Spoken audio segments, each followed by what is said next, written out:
Salut à tous, aujourd'hui on va parler de deux films plutôt que d'un, c'est-à-dire Rings et Resident Evil.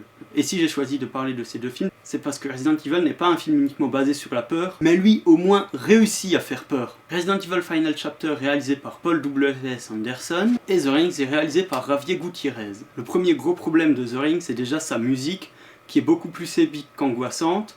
À noter que la musique est produite par Hans Zimmer. Et du coup, les scènes n'ont pas l'effet désiré parce que d'un côté, on montre des images angoissantes et de l'autre côté, on met une musique épique rassurante. Alors que pour Resident Evil, on a le droit à des musiques épiques par moment pour les scènes d'action, des musiques stressantes, des musiques angoissantes.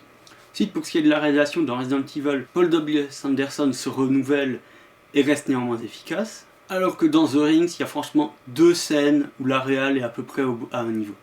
Donc une scène où un des personnages a disons des visions et une autre avec un transformateur électrique, quoique il y a aussi les 15 dernières minutes qui sont à peu près bien. Alors les principaux défauts de réalisation sont vraiment sur les jumpscares qui arrivent exactement quand on s'y attend et du coup ça ne fait vraiment pas peur. Surtout quand on voit ce que James Wan propose pour The Conjuring, alors que dans Resident Evil, au moins les jumpscares arrivent plus tard que prévu, ou même des fois plus tôt et là ils surprennent vraiment.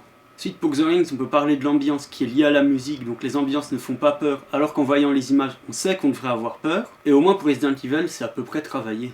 Ensuite, on va passer à un point un peu plus subjectif, c'est-à-dire les révélations faites par le scénario. Donc dans Resident Evil, tout semble coller avec ce qui a été montré dans le film précédent, qui de toute façon avait été pensé pour faire des suites. Mais qu'en est-il pour The Rings? Donc il faut savoir que c'est le troisième volet du reboot américain, truc dont ils n'ont pas tellement parlé pour faire genre que c'est un truc nouveau. Déjà les explications qu'ils nous donnent c'est un petit peu le syndrome Star Wars 7, ça démystifie les premiers, mais surtout on sent que c'est des explications bricolées, ça fait vraiment bateau, ça plaît pas du tout. Mais surtout The Ring s'achève sur un cliffhanger de merde. Qui veut dire qu'on va devoir se taper une suite à un film qui n'est déjà pas bon. Au moins Resident Evil se conclut, il y a encore moyen de faire quelques trucs, mais ça se finit pas sur un putain de cliffhanger pour une fois, et on a passé un cap.